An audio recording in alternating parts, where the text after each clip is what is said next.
First of all, thank you all for being here this morning. It's great. Fall is always an exciting time for me because everybody is back on campus. My players are all happy right now. No one's shot a bad score yet. So it's always fun. But we're excited because we have almost a brand new team. You know, with only 10 players on our roster, we have 4 incoming freshmen. And taking a page out of Coach Franklin's book, we dominated the state this year. We've got 3 out of our 4 freshmen are top Pennsylvania players. So I'm very proud of that. I'm very excited about that. And we have a great schedule. Unlike a lot of the fall sports, our sport starts now, but it doesn't end until May. So we're kind of on a long stretch. It's a slow process. We play 5 tournaments this fall. We start out at home, which is great. We only get to play once at home, so it's nice to kind of have that as our start because it's always easier, or at least feels more comfortable for my players to be on a course that they're very familiar with. So that's going to be next weekend, and then we head right on the road from there. And go to the Cougar Classic, which is one of the top collegiate tournaments really on the docket for the entire year. There's 20 teams at that event that's hosted by the College of Charleston and some very great programs. From there, we're heading over to Wisconsin, where we have a very unique situation there. That's a new format this year. It started last year at Nationals where we went into a match play format. And so the University of Wisconsin is going to host a stroke play / into match play tournament to kind of give us all some practice with that format. So I know my players are excited about that, something new in their schedule, new for them, new experience. And then we head back south to Pinehurst. And it's always Pinehurst is kind of a hallowed ground for golfers, so that's always a fun place to go and play. And we finish our season out with another top collegiate tournament at the Landfall Tradition, which is down at Wilmington, North Carolina. So our fall season will wrap up at the end of October. So we have not quite as long of a season as some of the fall sports, but we're anxious to get going, and I love this time of year too because I'm not wearing my rain suit yet, so it's good. Questions for Coach? You mentioned starting at home, being obviously, advantageous, for the freshmen that you mentioned. How important is it for them?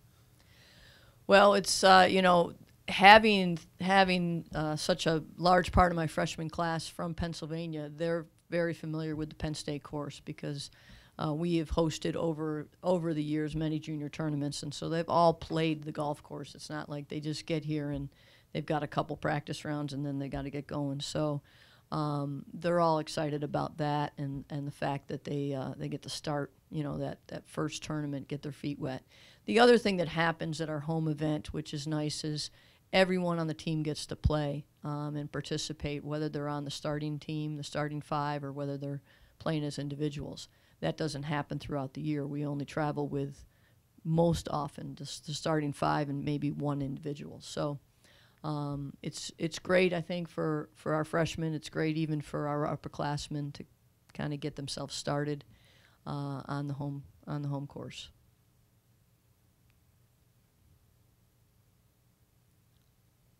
Mm-hmm.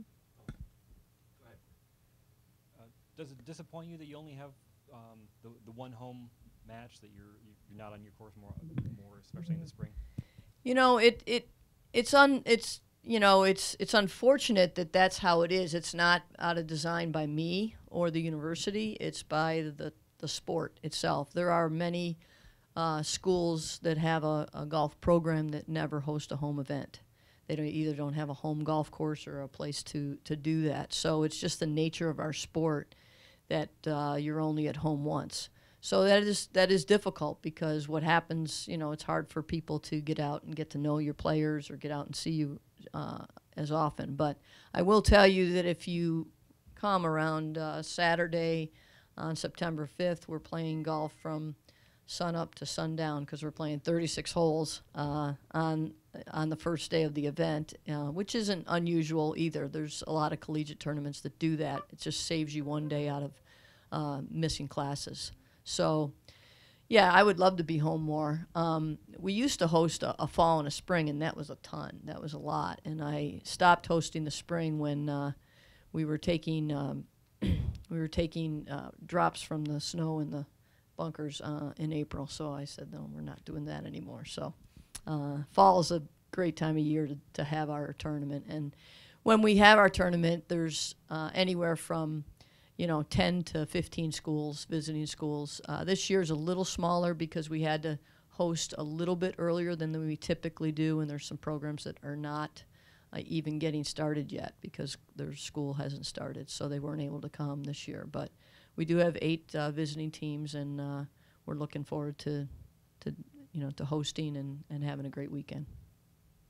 If you had to play today, who would those top 6 players be? Wow. Are they going to see this? Well, I honestly, you always look to your experienced players. Every coach would, say, well, I always tell my players at the end of the year, like last year at the end of the year, I said, just because you get a year older doesn't mean you get a year better. You got to put the work in. But I would imagine that I'll get some playing time and some leadership from Grace Chung, who's a senior this year, who's played in my starting lineup pretty much for her 3 years at Penn State, and coming into this year, her senior year. She is from Toronto, Canada, and a great young player. Also looking for some leadership from a young player, but a sophomore this year would be Ariana Coyle Diaz. She is from Dublin, Ireland, and brings us a nice quality player, and certainly a great player, great person. But my freshmen, I'm really thinking they're going to step up and probably see some playing time.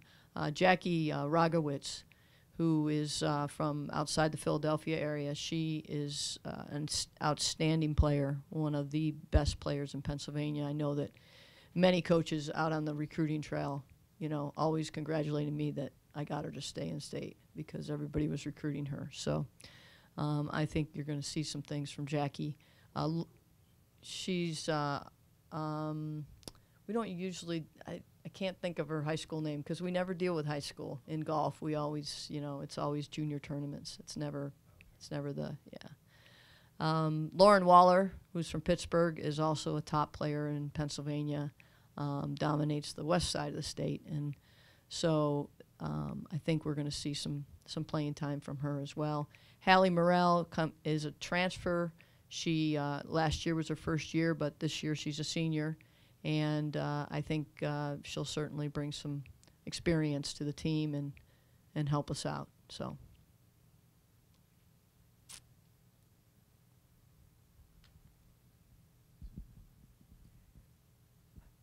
What are some of the things your team's working on improving for this year? Well, you always want to improve your stats. Your stats have a lot to do with your final score, and it always comes down to that 100 yards and in. It always comes down to making the putts, and it's always that one shot. And so we spend a lot of time, in our short game area, and much more than hitting balls on the range. So that's a big thing. And the other thing is just getting out on the golf course with the players, especially since we have a lot of younger players, and really just showing them and teaching them the ropes of taking good notes on golf courses, because sometimes the younger players, although they come to us with a lot of junior golf experience, they don't know that, when we go on the road and we play a practice round, it's an all-day experience, and we're out there taking notes on every part of that golf course. So it's really getting focused and teaching them about their course management, about getting prepared for the tournament. And, the competitor in our sport is the golf course. Which team's going to play the golf course the best?